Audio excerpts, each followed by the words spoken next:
afternoon, everybody. So last week I sent everyone an email, and I'm following up with that email. It's regarding the student leadership positions that may be available. So as I mentioned in the email, we are anticipating that there will be some positions available. We're not sure at this point in time which leadership positions will have openings.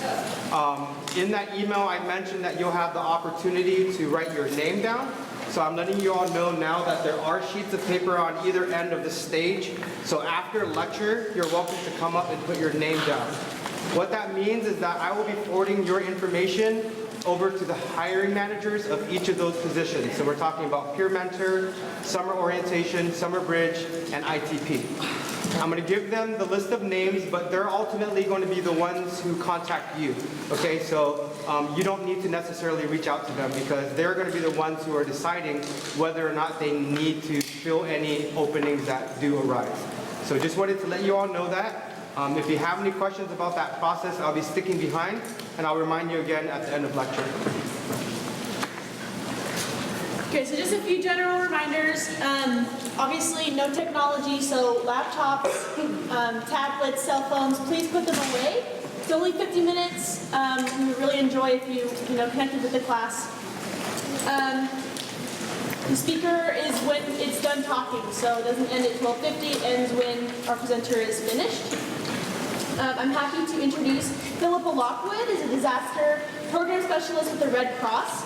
She's lived in Sonoma County for almost 3 years and is happy to call it her adoptive home. After years spent living, working, and traveling abroad, she has a Bachelor's of Liberal Arts and International Affairs from the University of Nevada, Reno, and a Master's of Public Administration in Nonprofit Management from the Middlebury Institute of International Studies at Monterey. Here's Phillippa Lockwood.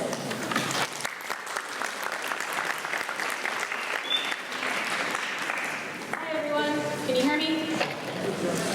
I have a cold, so they put a mic on me. I'm going to try not to give you too much feedback, but if it's too loud or soft, just wave wildly, and I'll try to adjust. All right, so thank you for the introduction, Alex. As she said, my name is Phillippa Lockwood, and I'm here with the American Red Cross to talk to you about leading with integrity. But before we begin, I wanted to tell you exactly who I am and how someone like me becomes a disaster program specialist before we start talking about fun stuff like the Red Cross and leading with integrity. So, I was really lucky in that I was born into a family where doing something was just part of our family culture, doing something to create positive change in the world.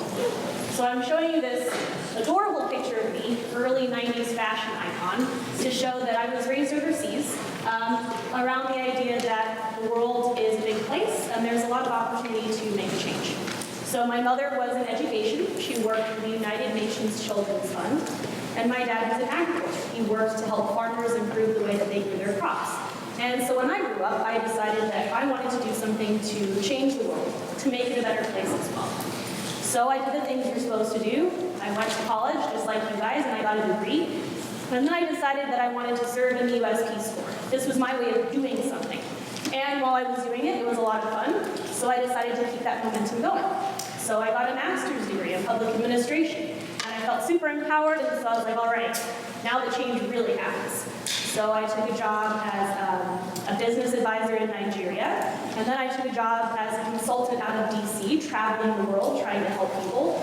And then I eventually became a teacher in Iraq, working for the U.S. Embassy to help students much like yourselves prepare to study abroad in the United States. And through all of this, I was really excited to be doing something, but it felt like something was missing. So I moved to Sonoma County, and I realized that something that I was missing was a community of my own, a community to call home, a community that I could help improve for the better. So I lucked out. I got a really wonderful job with the County of Sonoma Human Services Department, and through this job, I got to process contracts, working with a lot of local nonprofits, including Social Advocates for Youth, the Animal Services Agency, different organizations that help make this community a better place. And although the job itself was great, I felt kind of a disconnect between what I was doing and the community I was serving. And I did what was called death by cubicle. I died slowly of boredom a little bit. So even though the organization I was working for was wonderful, the work I was doing wasn't quite fulfilling me in the way that I had hoped. So when a job opening came available, I went to work for the Red Cross. And here I am today. So I'm the disaster program specialist, which is an incredibly vague title for a reason. They like to give me all kinds of new and exciting things to do, the most important of which is to be physically out in the community, giving presentations much like this, to help people understand who we are, what it is that we do. So here I am with some of my colleagues. We're here at Sonoma State's Career Services Day, and we're helping spread the good word on this campus. I also work a lot with community partners, and through that work I help try to figure out ways that different organizations can work with the Red Cross to improve the way that we serve our clients. So speaking of the Red Cross, how many people here today, by a show of hands, ever heard of the American Red Cross? Awesome, okay. How many people here today have ever volunteered with the American Red Cross? Significantly smaller number. Okay, hopefully by the end of this presentation I can recruit a few more of you to join us. So I thought what I'd do, since you seem to be so great at raising hands, is I'd do a little audience participation to help us all learn about the American Red Cross. So, in what year was the American Red Cross founded? Now we're going to do this by a show of hands. I'm going to read you the options A, B, C, D, and then I'm going to call out show of hands who thinks A, show of hands who thinks B, so on and so forth. So pretty simple, right? I think you guys can do this. All right, in what year was the American Red Cross founded? A, 1781, B, 1881, C, 1971, and D, 1981. Okay, we'll try this again. Who thinks A? Raise your hands. Who thinks B? Raise your hands. All right. Who thinks C? And who thinks D? How many of you Googled it on your phones? Hey, right on. I like it. Okay. So the correct answer is B, 1881. And I don't want today's presentation to be a total bore, so you now have an opportunity to win something cool. So part of my job is to help the community prepare for disasters. So I have for you a preparedness starter kit. So I have a bonus question. Whoever answers this next question right will get the prize. It's the first person to shout it out. Ready, set. What major event was happening in U.S. history? Yes, you said it. Woo. Yes, you win. Congratulations. For those who didn't hear, it was the American Civil War. So the American Red Cross was founded during the American Civil War. Fun fact, it was by a nurse in the Civil War, Miss Claire Burke. So another thing I want to point out, our logo. It's both a Red Cross and a Red Crescent. That's because in the United States, we're known as the American Red Cross, but overseas we might be known as the Pakistani Red Crescent Society, or the Nepalese Red Cross Red Crescent Society. That's because the Red Cross in general is a worldwide organization, but the American Red Cross is specific to the United States. That can be confusing for some people. All right, next question. So keep your hands down until the second go through. I'll read the question and then we'll do a poll the audience for the answer. The Red Cross is a blank organization. A, for-profit, B, non-profit, C, government-sponsored, or D, secret society. Okay, who thinks A? Show of hands. Who thinks B? Show of hands. Who thinks C? Show of hands. Who thinks D? Show of hands. You guys are jokesters in the back. Secret society. No, we're not a secret society organization. The correct answer is B, non-profit. Now this isn't for a prize, but can anyone here tell me what the definition of a non-profit organization is? What does it mean to be a non-profit organization? You don't keep the money that you give. Say it again? You don't keep the money that you guys give. Okay, we don't keep the money that we get. Anyone else? We're supported by other donations. We're supported by donations, okay, good. Anyone else? Everything that you get, you give back. Everything we get, we give back. Okay, so I'm sensing some common themes. So yeah, the idea is that we're not for profit. So the money that's coming into us is not going to pad our bank accounts, it's not going to increase our stocks or benefit our shareholders, it's not going to the bottom line. The idea is that we are not for profit, everything we have, we give back. All right, like most organizations, the Red Cross has a mission statement. The Red Cross The mission is to prevent and alleviate human suffering in the face of disasters by A, sponsoring research on global climate change, B, petitioning Congress to fund our relief efforts, C, investing in specialized consultants to promote world peace, and D, mobilizing the power of volunteers and the generosity of donors. Okay, hands up who thinks A. Hands up who thinks B. Hands up who thinks C. Hands up who thinks D. All right, you guys are smart. I don't care what they say. Yes, so the Red Cross mission is to mobilize the power of volunteers and the generosity of donors.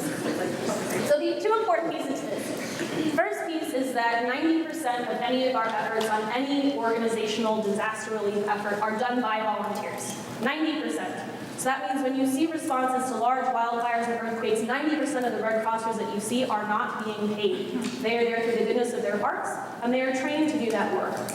The other important piece of this is that we survive on the generosity of donors. So like you guys were saying, we don't accept money from the government. We rely on people to donate money to us in order to do the work that we do. So these are two important things to know. All right, next question. In times of disaster, the Red Cross can provide which of the following services? A, shelter for those without a place to stay. B, feeding for first responder and emergency personnel. C, financial assistance for those whose homes have been impacted. Or D, all of the above. Okay, who thinks A? Who thinks B? C? And how about D? All right, keeping the trend going. Yes, that's correct, D. The Red Cross provides all of those services if and when we're asked to do so. So primarily, we're often thought of as people that provide the shelter, but we can also provide feeding to first responders like firefighters, CAL FIRE, sheriff, police, search and rescue. And of course, we also provide financial assistance to those who qualify. So of course, this has evolved over time. Again, the Red Cross was founded during the Civil War, so financial assistance in those days probably looked a lot different than it does now. So now, in 2016, we have preloaded debit cards. And when we meet with clients, we have a discussion with them around what their needs are, and we put money onto those debit cards. Now, when we're having these conversations with our clients, we're suggesting things to them that they probably should spend this money on. For example, are you in need of lodging? We can give you some money that might help pay for a hotel room tonight. Are you in need of potentially a deposit on rent for a new place to stay? We might be able to give you money towards that. But truthfully, it's cash preloaded on the debit card. If they want to go to the ATM, pull out all that cash and spend it how they want, that's completely up to them. This is the way that our services have evolved to better serve our clients. All right. So now that we've learned a little bit about the organization overall, I wanted to share with you guys some information about how it is that the Red Cross responds to disasters. So it depends if the disaster is a smaller disaster or a larger disaster. So smaller disasters, you can think of these like home fires. One home, potentially one or two families are impacted. And truthfully, these are things that don't usually make the nightly news, but they're the most likely to happen. They're the most common disasters in our community. So if a small disaster happens, for example, a home is burned in a home fire, the first responders, bless you, rush out to respond. So these would be your firefighters, your sheriff, your police. And they do what they do best. They put out the fire and they try to tend to the absolute immediate urgency of the situation. From there, they try to have a conversation with the family whose home has been impacted. How are you doing? Do you have a place to go tonight? Could you use some additional support? If the family indicates that they do, then they give us a call. So when they're calling us, they're not calling me, a paid staff member. They're calling the person who is on call that evening through our dispatch number. And 99% of the time, this is a volunteer. And this happens at 2 o'clock in the afternoon or 2 o'clock in the morning. Doesn't matter. Our volunteers are there to take the call. Within 20 to 40 minutes, our volunteers are on the scene doing what they do best. That is, providing for the immediate needs of the client, which are usually to provide comfort and consideration for the people, acknowledging that this horrible thing has happened to you. Your home has been affected. Do you have a place to stay tonight? This is when our first responders are able to start issuing some of that initial client assistance. So if our clients say, you know what, no, and I don't even have a credit card, so I have no way of paying for a hotel even if I knew where to go. That's when our first responders start loading that preloaded debit card so that they can have a place to stay for the evening. However, that's not the end of it. Within 48 hours after a disaster has occurred, we also have volunteers who serve on a casework team. These caseworkers follow up with clients that have been affected to find out how they're doing since the disaster has happened and to find out what additional assistance they need. If they talk to the client and the client is saying, you know, I really need some additional funding for clothing. I really need some additional money for food. I really need additional funding for diapers. I don't know how I'm going to afford those now that my home is gone. I need help getting prescriptions because a prescription burned in the fire. You know, I just need someone to talk to. I'm feeling really traumatized by this experience. Our caseworkers are able to connect them to those services, either by preloading more money on that debit card or by connecting them to community partners that provide these services as well. The other thing that we have are volunteers that are specially trained to meet some basic health needs. These are our health services responders. So say, for example, a client calls and says, my prescription for my diabetes medication burned in the fire. I need that medication. How am I going to be able to get the doctor to provide me a new one? Our health services workers can contact the pharmacy and work to make sure that happens. We also have mental health service workers on staff as well as volunteers, and they work with the clients to help them feel better and work through the trauma of what's happened. So as you can see, it's kind of a holistic approach. A lot of people think it's pretty simplified. We just show up, here's your money, bye, good luck. But no, we really want to make client care the center of what we do. All right, so this isn't a small disaster. We've been talking about a single home fire. But what about a larger disaster? So these are much bigger things that impact a larger population of people. So this could be an earthquake. This could be a flood. This could even be a wildfire. So you're thinking multiple people have been impacted by this.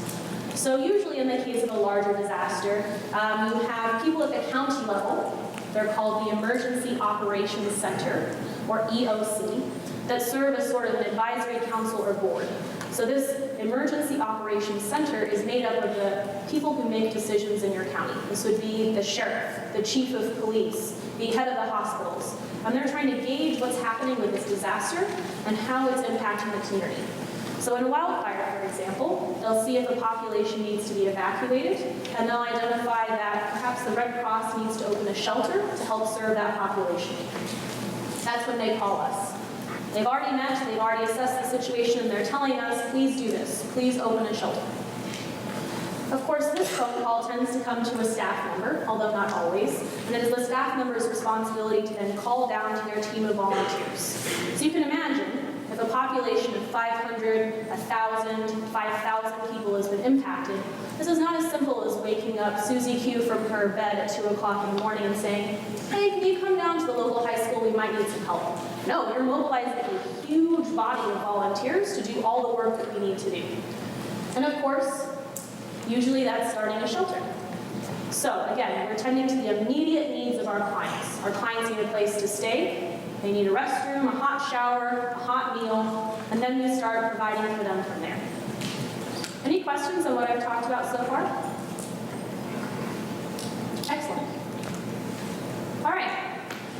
So I've been invited here today to talk to you all about leading with integrity. And what I'd like to do is get a little bit more audience participation. So first of all, before we talk about leading with integrity, we should talk about what integrity even means. And for me personally, I try to think of it in terms of the difference between two things. So I understand we've already talked about ethics, right? Yes? Yes. I'm seeing vague nods. Yes? Sure, ethics. So could anyone tell me what the difference is between ethics and integrity? Nervous shuffles. Can anyone tell me what ethics is?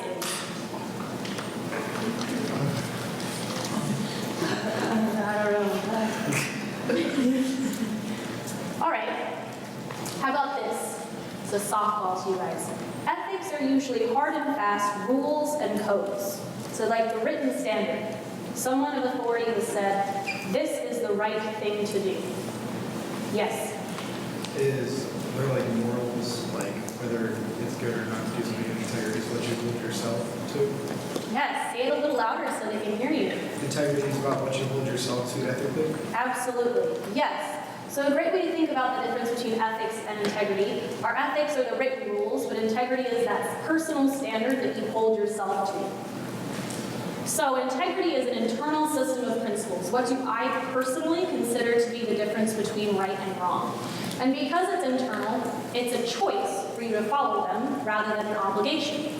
So with ethics, these are laws, these are rules. So for example, it's illegal to discriminate against anyone based on their skin color, it's illegal to discriminate against anyone based on their gender, it's illegal to discriminate, and on down the list. That is a hard and fast rule. So if someone catches you breaking that rule, there are consequences. But your own internal integrity is different. You're the only one that knows what that looks like. So if you don't hold yourself to that high standard, who's going to know? Just you, right? However, the difference, in my mind, between ethics and integrity is ethics is usually that baseline. This is all it takes to be good. Just do this. Whereas integrity is that higher standard. It's not just enough to be good. I want to be better. So I found this great quote when I was preparing for this presentation. When we are acting with integrity, we do what is right, even if no one is watching. All right, so now we've talked about the difference between ethics and integrity. How does one lead with integrity? Any ideas? There are no such thing as bad ideas, you guys.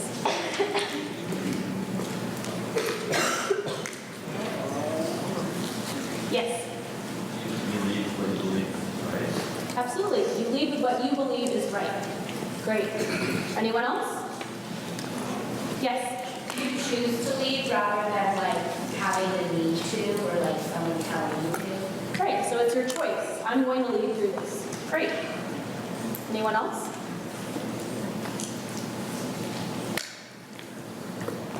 Looking for one or two other ideas.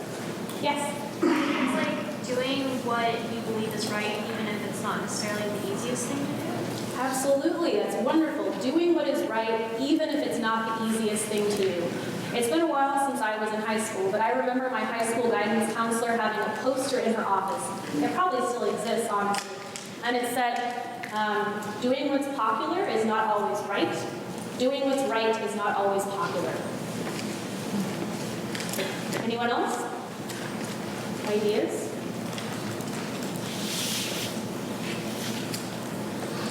All right, I'll let you guys go this time. Next time. So I like to think of integrity as how it is a person faces challenge, how it is that someone handles those hard decisions, those tough calls. Because honestly, as leaders, it's not always easy. You're going to have to do things that are challenging. You're going to have to do things that might make some people upset. But the important thing is that you are adhering to that high standard, doing what's right even if not everyone is satisfied with it. So I have 5 big takeaways from your chapter. You can use these as your cliff notes if you like. How to lead with integrity. First of all, you have to use your critical thinking skills. Who can tell me what critical thinking skills are? No. Yes. Like thinking outside the box. Thinking outside the box. Excellent. Sorry. Oh no, I was gonna say don't jump to conclusions. Really sit down and try to get the whole picture. Absolutely. Exactly. Really try to get the whole picture. So critical thinking skills are those analytical skills. Really looking at things from all angles. Why is this problem happening? How is this problem happening? If I make X decision, how will that impact things? Like really thinking things through. So when you're leading with integrity, it's not a great idea to just make snap judgments and just sort of start barking out orders. You really want to think about why this thing is happening. The other important thing is to practice empathy. Who can tell me what empathy is? Yes? Understanding others' needs and others' suffering kind of. You don't necessarily know what they're going through, but you just understand. Right, exactly. That's great. So you may not necessarily know from personal experience what someone else is going through, but you're really trying to put yourself in their shoes, really understand what it is they're going through, how it is they might be feeling.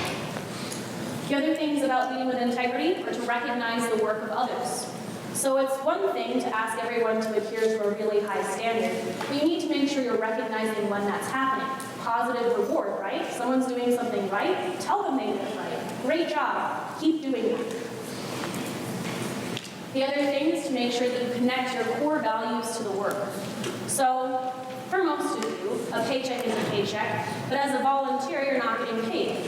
So when you show up, it's important to know that the work you're doing matters, that the things that you hold as important and dear are contributing to that greater good. So just because you might be a volunteer working a small job in a shelter, it connects directly to the work that you're doing. So again, showing people that the work they do matters.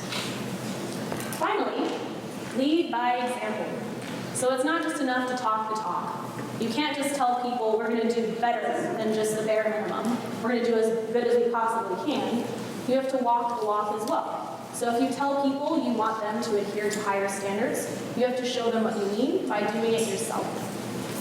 Questions about leading with integrity? All right.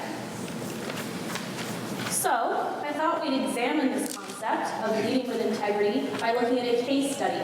So we're going to study the Valley Fire, which happened in September, October of 2015. Show of hands, who remembers the Valley Fire? Okay. Is anyone here brave enough to volunteer that they were personally impacted by the Valley Fire? All right. Thank you for sharing that. Were you a resident of Lake County? I live in Ukiah. You live in Ukiah. So like a lot of my friends lived in Lake County and they had to come and stay at my high school Yeah. or stay at high school in Middletown. Absolutely. So you saw the impact that had. Yeah, so the intention with this is not to reopen any trauma. If any of you were quiet when I asked if you had been personally affected by this. But the idea is to examine what leading with integrity looks like in action. So the fire was first reported on September 12th. I was actually out of town when it happened. I was in Monterey, and I got a text message from my boss. So just so you know, there's another fire in Lake County. Looks like it's going to be a big one. Please come home as soon as you can. So when I finally got in, it was about 48 hours into the fire. I was put to work in our local office, responding to the many phone calls we were getting for people who had questions about our response to the fire. But what I'm going to do is I'm going to set the tone for you guys by showing you a news report from the Valley Fire. This news report is within the first few hours that the fire has happened, but I really want you to be looking out for how it is that people are reacting to the fire and to think about how those people must be feeling.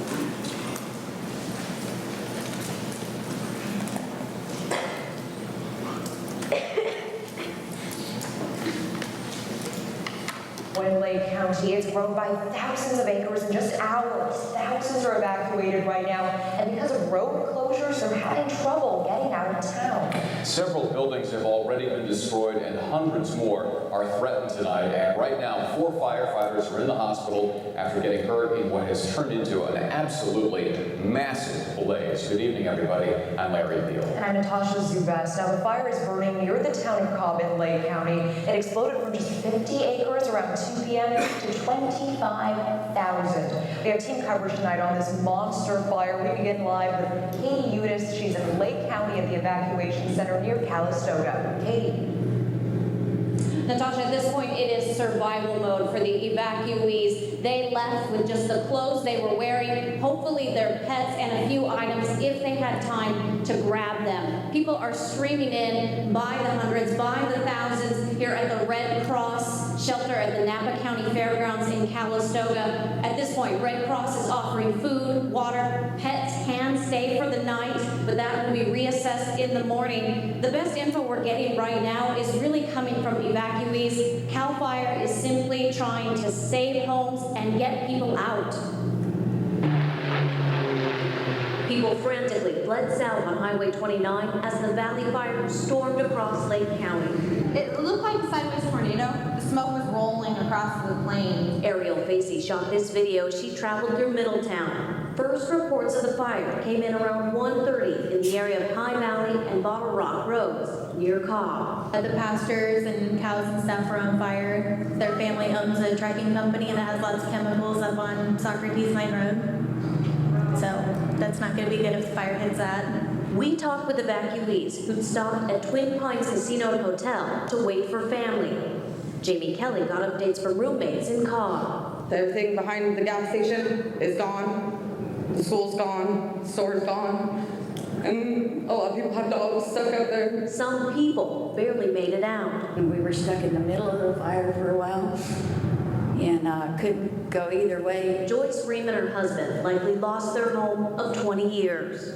As it came down, there's fire everywhere. And on our houses, our neighbors' houses, friends' houses, everybody's houses are burning up. It's awful. With Highway 175 closed, then reopened, Joyce had to set the horses and chickens free, then get out. There's a spring not too far out of our house, and I'm just praying to God the animals went up there. Cell service is spotty, and people desperately wait for news from loved ones. My dad lives in Hidden Valley, so they won't let him come this way. They'll only let him go towards Walmart, Clear Lake.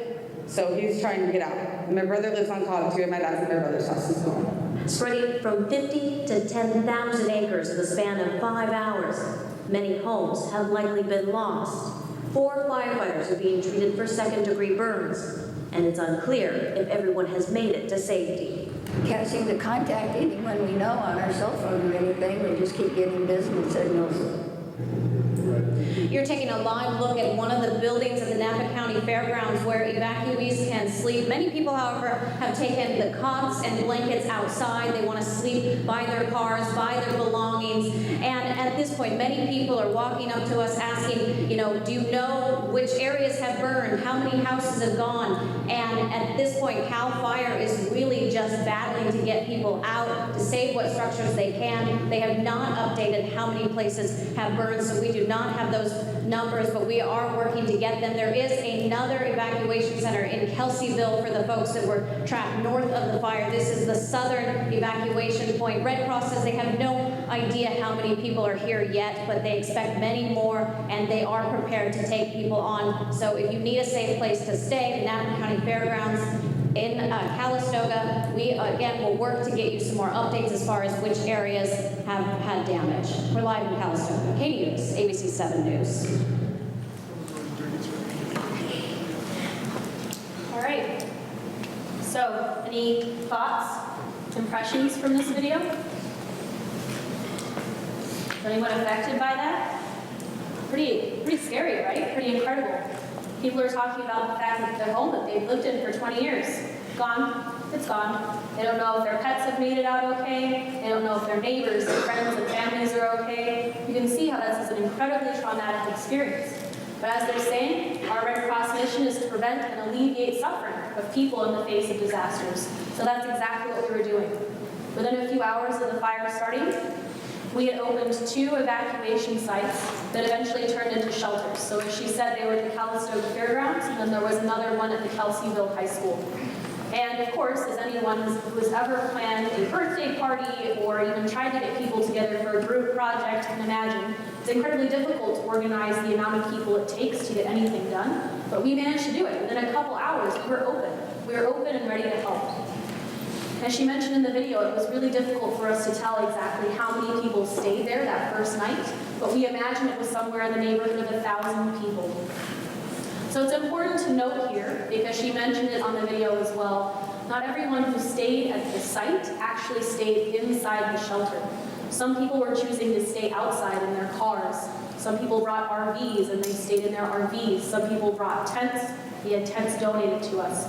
Can anyone tell me why someone affected by disaster would opt to sleep outside in a tent rather than inside a Red Cross shelter? Why might someone do that? You don't want no one to steal your stuff if you drove your car? You don't want anyone to steal your stuff from your car? Okay, yes, although we take security very seriously at our site, so we have volunteers for that. Yes? You still want us to feel like self-sufficient, like you can take care of yourself? Absolutely. So a disaster has happened. Everything that you know has been taken away from you. You want to feel self-sufficient. This is my RV, my tent, my space with me and my family. Although we make every effort to make sure our shelters are welcoming and inviting and very safe places to be, the truth of the matter is you're sleeping on a cot next to 50, 100 people that you might not know. And so although this might be the best case scenario for you, if you have another place to go, like an RV or a tent, sometimes you choose that as well. The other thing is that although we allow service animals inside our shelters, we don't allow pets inside of our shelters. This is for a couple of reasons. First of all, not everyone's pets are well trained, So we can't always predict if people's dogs are going to be friendly towards others, but also because of allergies. You're sharing the same air with a lot of different people. If someone's very allergic to dogs, that could be bad for them. So a lot of people that have been impacted by the Valley Fire chose to stay outside because it meant they could stay with their pets, and it gave them that sense of normalcy in a very traumatic time. Within 48 hours, the Red Cross was still operating those 2 shelters, again, one in Calistoga and one in Kelseyville. We had served approximately 1,400 people through overnight stays. We had also served about 2,000 meals. So even though those folks weren't staying physically inside of our shelter, we still welcomed them to access any of the services we had available inside. That means that if they were camping outside in their RV, staying in their car, they were still welcome to come inside and eat the food we were providing, or our community partners were providing, have access to our disaster health service workers, our mental health service workers, have access to hot showers in the bathroom. So again, kind of tough to tell exactly how many people we served, but these are pretty good estimates. But we did all of this with 250 Red Cross volunteers. So it's quite a large undertaking. And it's so exciting that our volunteers are up to the challenge. Within 1 week, you can just see things sort of grow and expand. So as evacuation orders were not lifted, people were just sort of hanging out. We had to open 4 shelters. We had 1 shelter in Calistoga, 1 in Kelseyville. We opened another at the Twin Pines Casino, and yet another still in Clear Lake. We started distributing relief items.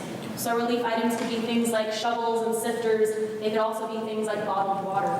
And within a week, we started to help the first clients affected by the fire. So again, we're distributing financial aid through those prepaid debit cards. Local support during this time was also pretty overwhelming. You guys were probably a part of this as well. Even within the first 24 hours, locally, people were saying, what can I do to help? Anything I can do to help. So they were donating clothes, they were donating food. Some people were showing up asking to donate their time, which was absolutely amazing. The intentions were wonderful. However, as you can see behind me, over time this started to get a little bit out of control. So you can imagine 5, 10 people show up with old clothes that they'd like to donate, or a tray of lasagna that their mom has baked that they want to give to the victims. Yeah, that's one thing. 100 people, 200 people, they're just showing up. The news is not advertising any organization that's actually accepting these physical donations. They're just advertising shelter locations. So these are the same places where people are trying to escape the fire, evacuating the building, and people are just showing up with mountains of physical things to donate.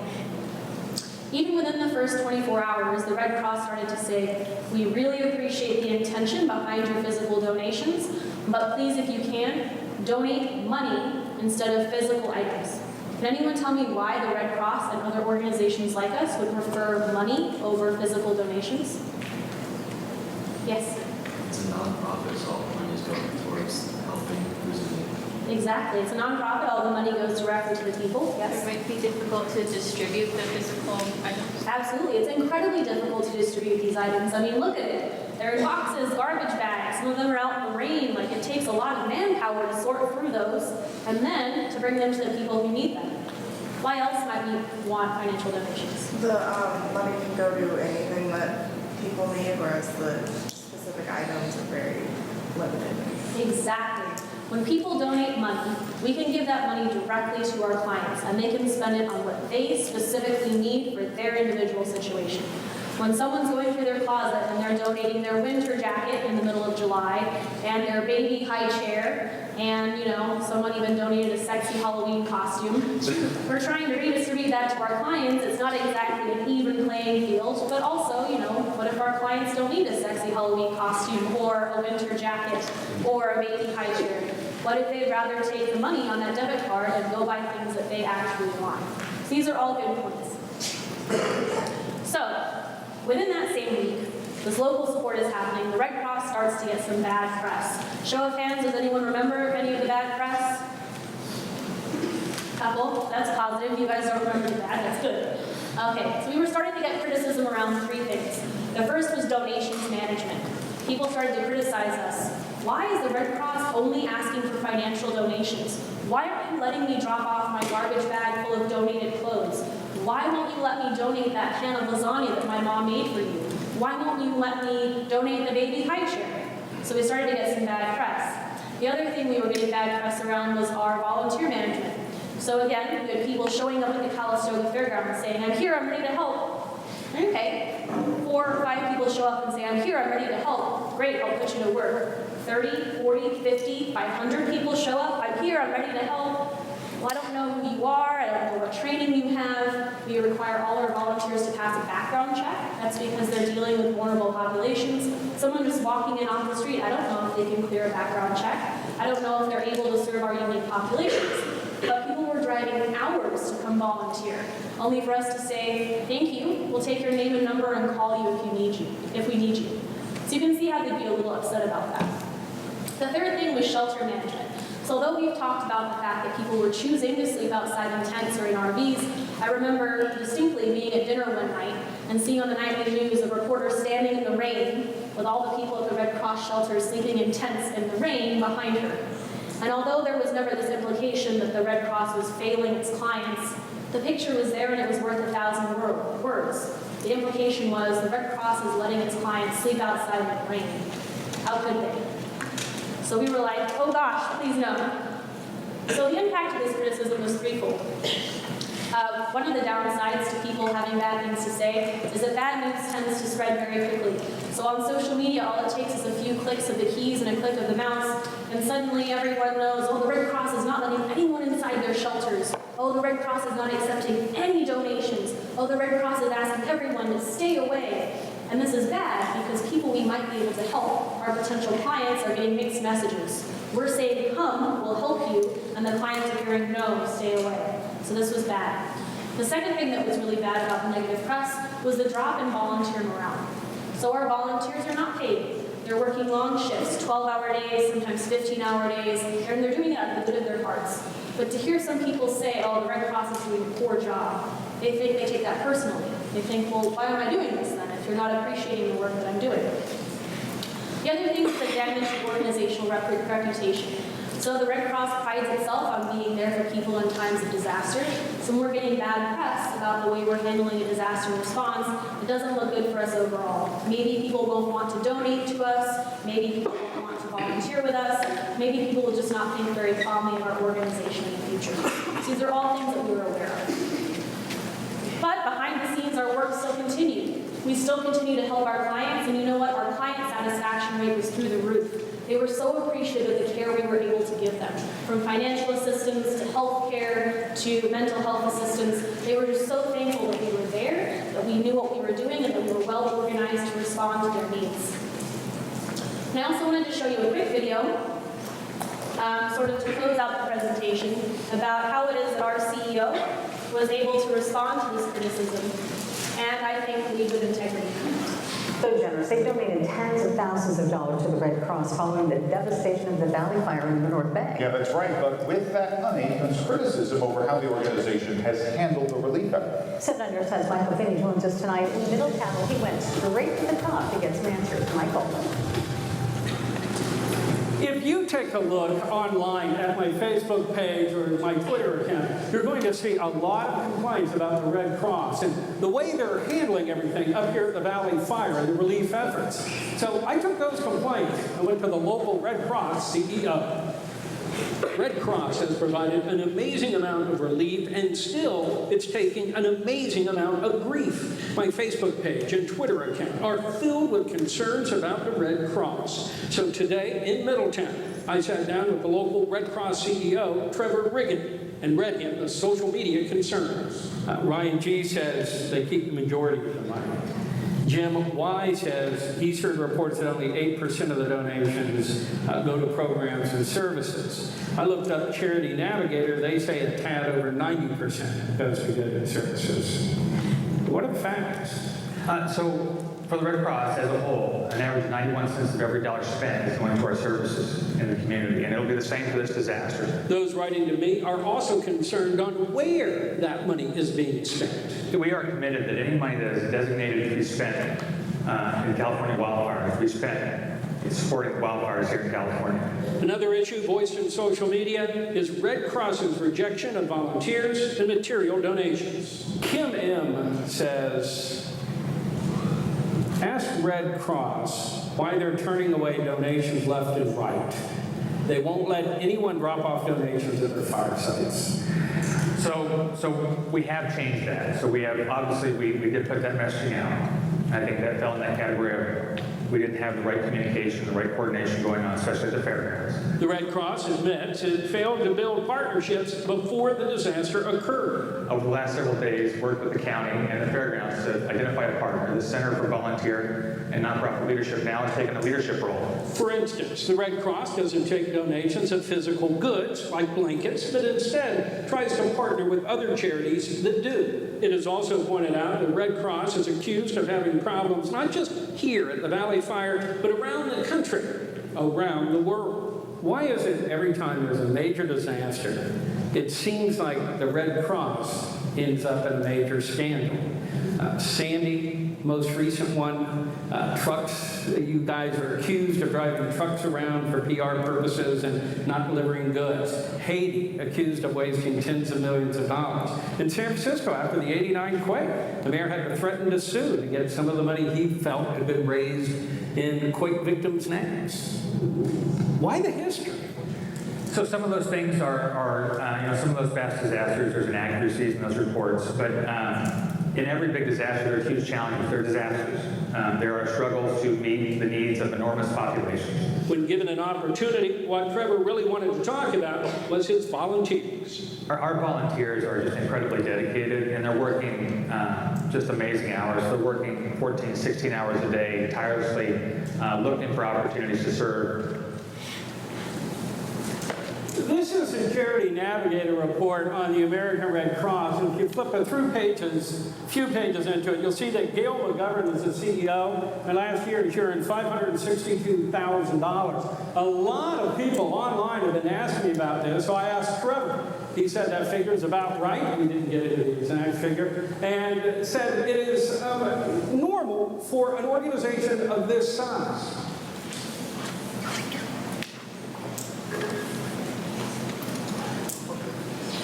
All right, so in my last remaining minutes, I want to point out a few things that Trevor did that I think represent leading with integrity. He used critical thinking skills to really understand the problem. Hey, it's a disaster. Things are happening. It's very chaotic. We're working hard to make it happen. We're partnering with organizations that can help us. We're working through issues that may occur.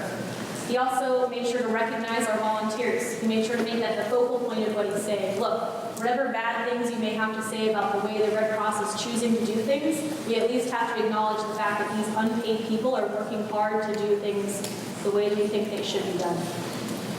And of course, it's important to note that now that the cameras are turned off, the news isn't following us anymore, the Red Cross is still there. We're still in Lake County and we're still helping those victims. $500,000 from our general fund has been donated to the residents affected by the Valley Fire to continue helping them with their disaster response and relief efforts. We've also hired a long-term recovery manager that is a dedicated staff person in Lake County to help accurately respond to those community needs. We're working to improve community partnerships, and of course, we're continuing to train our volunteers. So again, this idea, integrity is doing what's right, even when no one is watching. The news cameras aren't there, but we are. So on that notice, I'd like to leave you by saying thank you for having me. If you'd like to join us, we are looking for 2 interns to serve with us this summer, as well as next semester. We're also always looking for volunteers. There are lots of different ways that you can serve as a Red Cross volunteer, and I would love to chat with all of you about that after the presentation.